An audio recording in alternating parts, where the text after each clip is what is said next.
인간 마음의 가장 깊은 심연을 탐험하는 시간.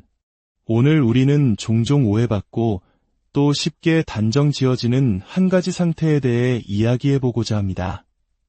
바로 경계성 인격장애입니다. 이 이름 속에는 격렬한 감정의 파도와 예측할 수 없는 관계의 소용돌이, 그리고 그 모든 것을 겪어내는 한 인간의 고통이 담겨 있습니다. 이 이야기가 당신의 마음에 작은 울림을 준다면 잠시 시간을 내어 구독과 공유를 부탁드립니다. 알을 나누는 당신의 작은 실천이 누군가에게는 어둠 속 한 줄기 빛이 될 수 있음을 믿습니다. 당신과 당신의 주변에 늘 평화와 지혜가 함께하기를 기원하며 이제 시작하겠습니다. 우리는 흔히 나르시시스트나 경계성 인격장애 같은 용어를 미디어나 온라인 커뮤니티를 통해 쉽게 접합니다. 마치 우리 주변의 많은 사람들이 이러한 장애를 가지고 있는 것처럼 느껴지기도 하죠. 하지만 진실은 무엇일까요?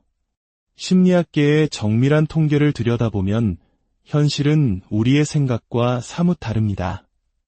실제로 나르시시즘적 인격장애를 가진 사람은 전체 인구의 약 1.7%, 많게는 2% 미만에 불과합니다.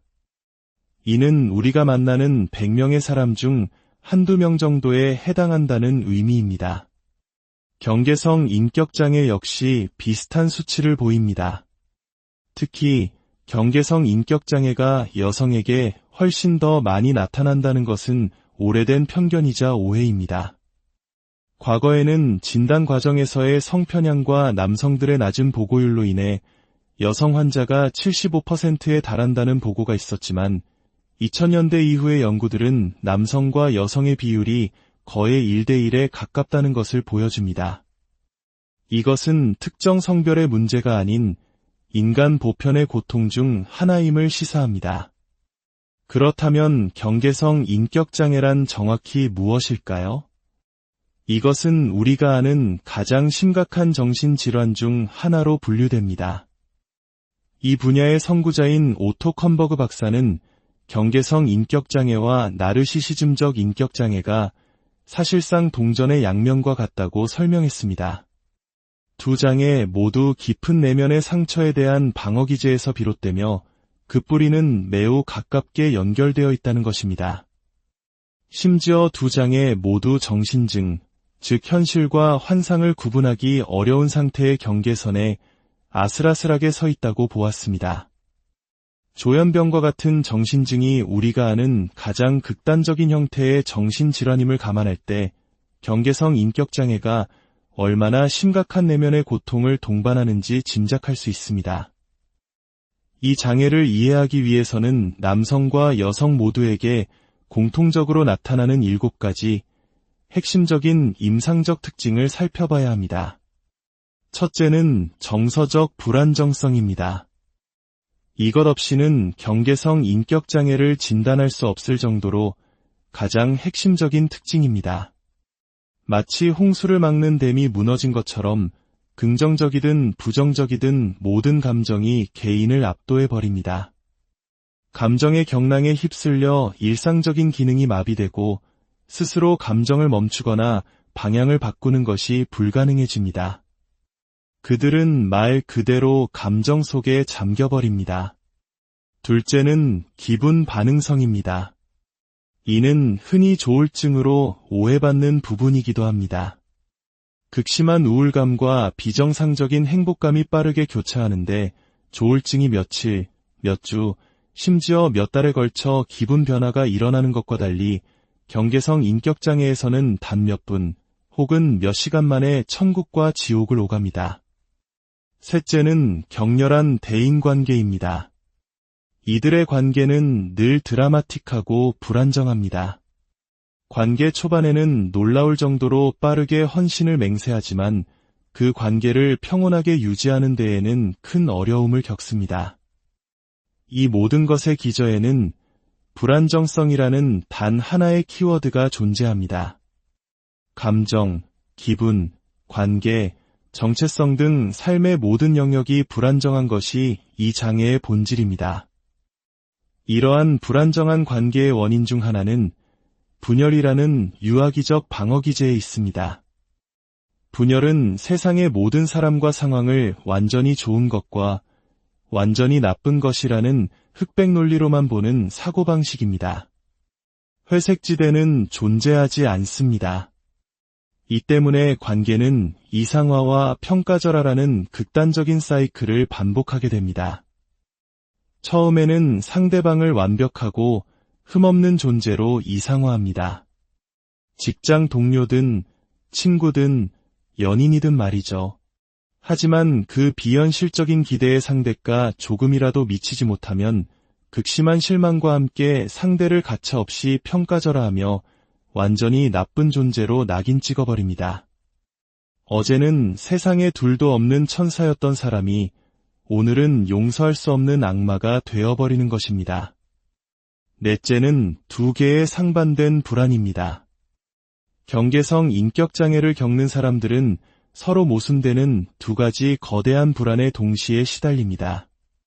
하나는 버림받거나 거절당하거나 무시당할 것에 대한 극심한 공포, 즉 유기 불안입니다.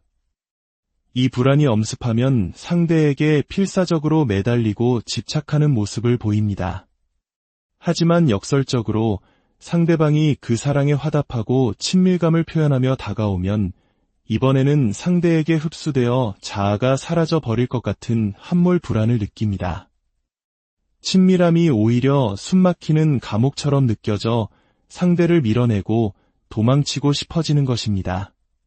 그래서 그들은 친밀함을 갈망하여 다가갔다가 막상 친밀해지면 질식할 것 같아 도망치는 접근의 피해 패턴을 평생 반복하게 됩니다.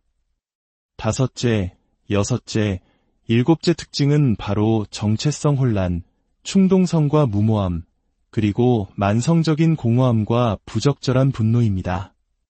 그들은 자신이 누구인지에 대한 안정된 감각이 부족하여 가치관, 신념, 심지어 외모까지 수시로 바뀝니다.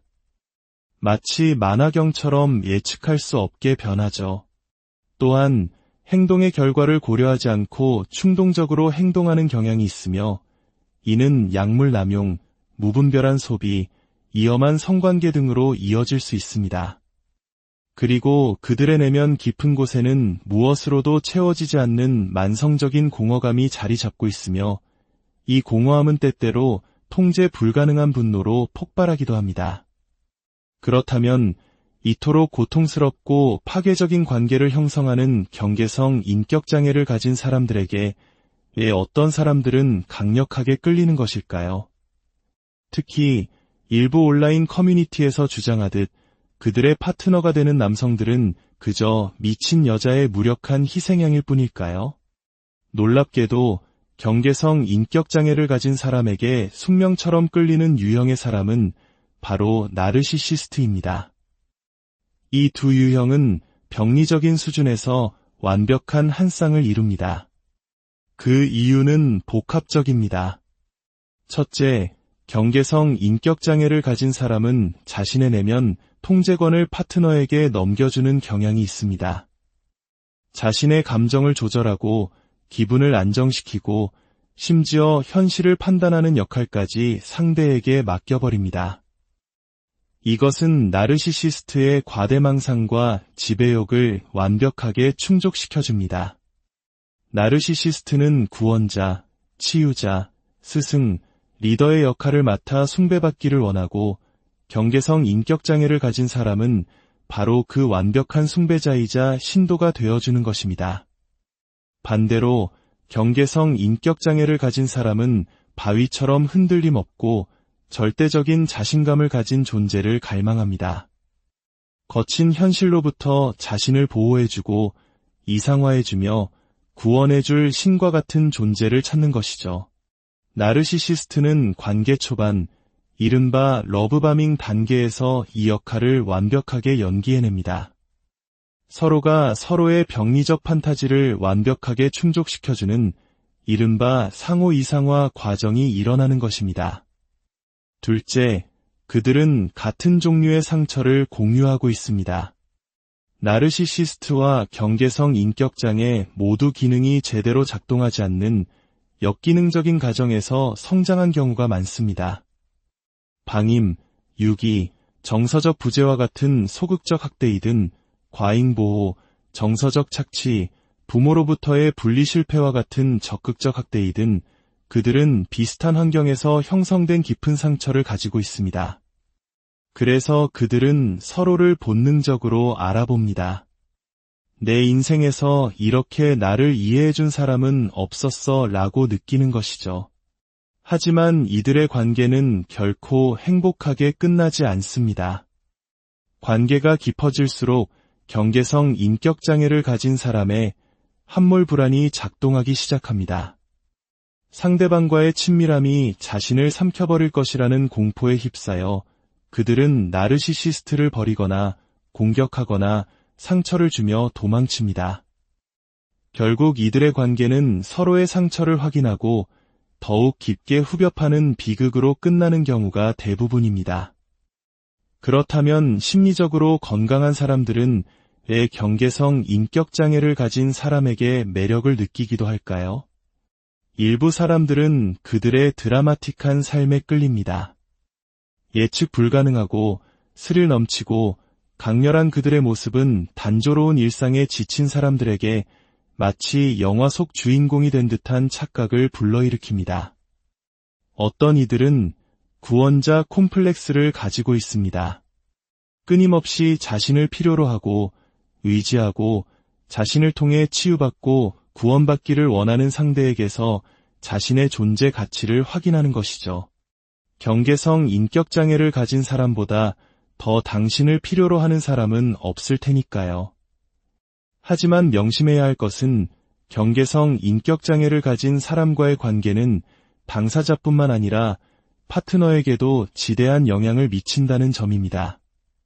상대의 극심한 감정 기복과 불안정성을 감당하기 위해 파트너는 자신도 모르게 스스로를 방어하기 시작합니다. 공감 능력이 무뎌지고 냉소적으로 변하며 상대를 조종하려 들기도 합니다. 이것은 스스로를 보호하기 위한 처절한 몸부림이지만 그 과정에서 점차 나르시시즘적인 특성을 띠게 될 수 있습니다. 마치 자신을 지키기 위해 마음의 갑옷을 입는 것과 같지만 그 갑옷의 이름이 바로 나르시시즘일 수 있는 것입니다. 또한 경계성 인격장애를 가진 사람들은 가스라이팅을 하기도 합니다. 가스라이팅이란 상대방이 스스로의 현실 인식과 판단력을 의심하게 만드는 교묘한 심리 조종입니다. 여기서 중요한 차이점이 있습니다. 나르시시스트는 자신이 만들어낸 환상을 스스로 진실이라고 믿기 때문에 그것은 조종이라기보다는 착각의 전파에 가깝습니다. 그들은 거짓말을 한다는 자각조차 없는 경우가 많습니다.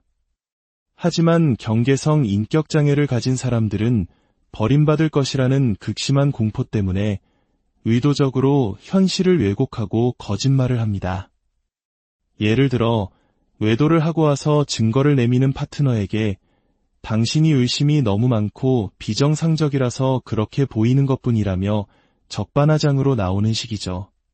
물론 그들의 거짓말은 정신병질자처럼 돈이나 권력 같은 외적인 목표를 위한 것이 아니라 오직 관계를 유지하고 버림받지 않기 위한 절박한 수단이라는 점에서 동기는 다릅니다. 하지만 지속적인 거짓말과 현실 왜곡에 노출된 파트너는 점차 자신의 판단력을 믿지 못하게 되고 깊은 혼란에 빠지게 됩니다. 이러한 개인적인 심리의 문제를 넘어 우리는 더 넓은 사회적 맥락을 살펴볼 필요가 있습니다. 오늘날 우리 사회는 거대한 변화를 겪고 있습니다. 과학과 이성으로 대표되던 현실이라는 거대한 서사가 힘을 잃어가면서 사람들은 다시금 다른 종류의 이야기, 즉 환상과 믿음의 서사에서 이안과 의미를 찾기 시작했습니다. 현실이 너무나 고통스럽고 예측 불가능하며 무의미하게 느껴질 때 우리는 환상으로 도피합니다. 우리는 배우나 연예인과 같은 유명인들이 정치 지도자가 되는 시대를 살고 있습니다. 현실보다 더 현실 같은 영화와 드라마, 그리고 소셜미디어가 우리의 삶을 지배하고 있습니다. 이런 환상의 시대에 평생을 환상 속에서 살아온 환상의 대가들, 즉 나르시시스트와 경계성 인격장애를 가진 사람들이 역설적으로 주목받게 됩니다. 그들은 현실의 고통을 잊게 해줄 강렬한 드라마와 환상을 제공하는데 누구보다 능숙하기 때문입니다. 결국 우리가 경계성 인격장애라는 현상을 통해 봐야 할 것은 단순히 한 개인의 병리적인 문제가 아닐지도 모릅니다. 그것은 우리 안에 있는 깊은 공허함, 관계에 대한 갈망, 그리고 고통스러운 현실로부터 도피하고 싶은 우리 모두의 욕망을 비추는 거울일 수 있습니다. 이 복잡하고 고통스러운 마음의 풍경을 이해하는 것은 결코 그들의 파괴적인 행동을 정당화하거나 용납하라는 의미가 아닙니다. 다만 비난과 단죄의 시선 뒤에 가려진 인간의 깊은 고통과 상처를 직시할 때 우리는 비로소 진정한 이해의 첫걸음을 뗄 수 있을 것입니다. 이것은 심판의 여정이 아니라 인간 조건에 대한 깊은 통찰의 여정입니다. 오늘 이야기가 당신의 마음에 오래도록 남는 질문이